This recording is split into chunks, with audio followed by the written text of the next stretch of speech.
아동학대는 반드시 사라져야 할 중범죄입니다. 그것은 누구도 부인할 수 없는 사실이죠. 하지만 아동복지법 및 아동학대 범죄의 처벌 등에 관한 특례법이 정해진 이후에도 여전히 아동학대 발생률은 매년 증가하고 있습니다. 그래서 오늘은 아동학대란 무엇인지, 그리고 그 종류에는 어떤 것들이 있는지 알아보고 아동학대의 문제점과 심각성, 그리고 그 대처 방법에 대해서 알아보도록 하겠습니다. 먼저 아동학대란 무엇인지에 대해 알아보겠습니다. 아동학대란 보호자를 포함한 성인이 아동의 건강 또는 복지를 해치거나 정상적 발달을 저해할 수 있는 신체적, 정신적, 성적 폭력이나 가혹 행위를 하는 것을 말합니다. 그리고 아동의 보호자가 아동을 유기하거나 방임하는 것 또한 아동학대에 해당합니다.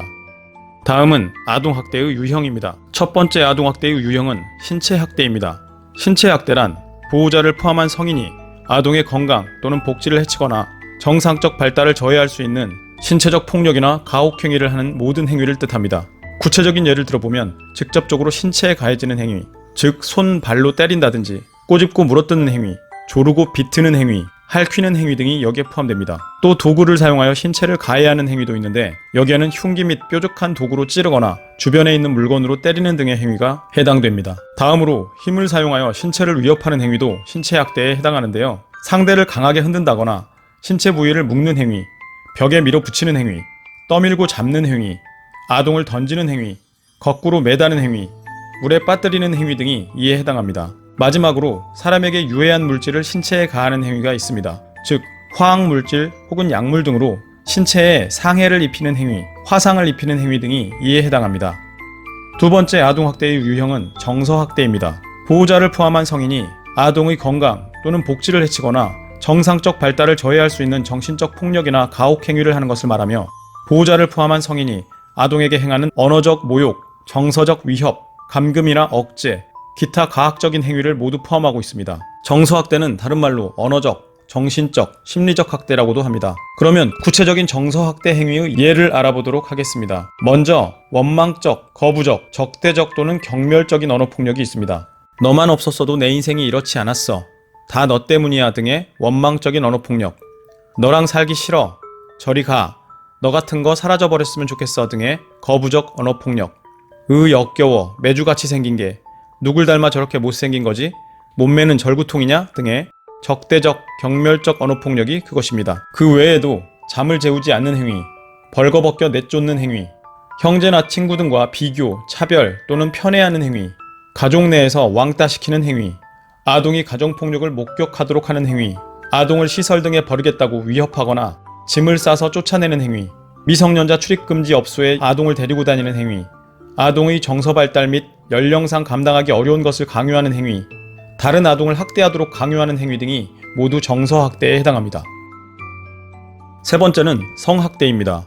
보호자를 포함한 성인이 아동의 건강 또는 복지를 해치거나 정상적 발달을 저해할 수 있는 성적 폭력이나 가혹 행위를 하는 것이 바로 성학대인데요. 보호자를 포함한 성인이 자신의 성적 충족을 목적으로 18세 미만의 아동에게 행하는 모든 성적 행위를 말합니다. 그럼 구체적인 성학대 행위의 예를 들어보도록 하죠. 첫째, 자신의 성적 만족을 위해 아동을 관찰하거나 아동에게 성적인 노출을 하는 행위입니다. 아이의 옷을 벗기거나 자신의 벗은 몸을 보여주는 행위, 음란물을 보여주는 행위 등이 여기에 해당합니다. 둘째, 아동을 성적으로 추행하는 행위입니다. 아이의 주요 신체 부위를 만지는 행위 등이 여기에 해당합니다. 그 외에도 아동에게 유사 성행위를 하는 행위, 성교를 하는 행위, 성매매를 시키거나 성매매를 매개하는 행위가 성학대에 해당합니다.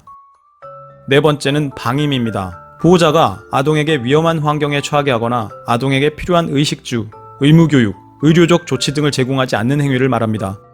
그럼 방임의 종류에는 어떤 것들이 있을까요? 첫째, 물리적 방임입니다. 기본적인 의식주를 제공하지 않는 행위, 불결한 환경이나 위험한 상태의 아동을 방치하는 행위, 아동의 출생신고를 하지 않는 행위, 보호자가 아동들을 가정 내에 두고 가출한 행위, 보호자가 친족에게 연락하지 않고 무작정 아동을 친족집 근처에 두고 사라진 경우 등이 이에 해당합니다. 둘째, 교육적 방임입니다. 보호자가 아동을 특별한 사유 없이 학교에 보내지 않거나 아동의 무단결석을 방치하는 행위를 말합니다. 셋째, 아이가 아파서 치료가 필요함에도 불구하고 아동에게 필요한 의료적 처치 및 개입을 하지 않는 행위를 의료적 방임이라고 합니다.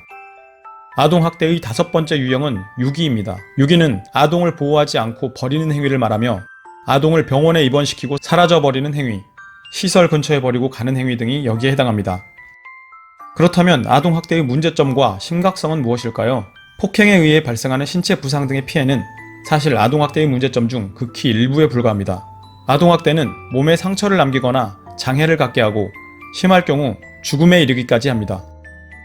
뿐만 아니라 청소년 범죄, 우울장애, 자살 행동의 주요 원인이 될 수 있으며 외상 후 스트레스 장애, 해리성 주체성 장애, 알코올성 정신장애, 약물 남용 등의 심각한 문제를 일으킬 수도 있습니다. 이번에는 아동학대 대처 방법에 대해 알아보겠습니다.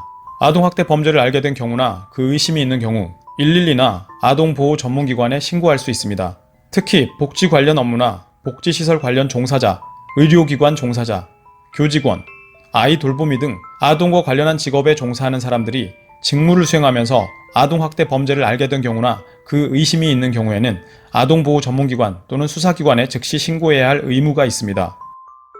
그렇다면 만일 신고 의무자가 신고를 하지 않았을 경우에는 어떤 일이 발생할까요? 만약 신고 의무자가 정당한 사유 없이 아동학대를 신고하지 않은 경우에는 500만원 이하의 과태료가 부과됩니다. 아동학대 범죄 신고 등을 이유로 누구도 불이익 조치를 할 수 없도록 신고자를 보호하는 법률도 마련되어 있으니 신고 의무자에 해당하신다면 꼭 신고하도록 하세요.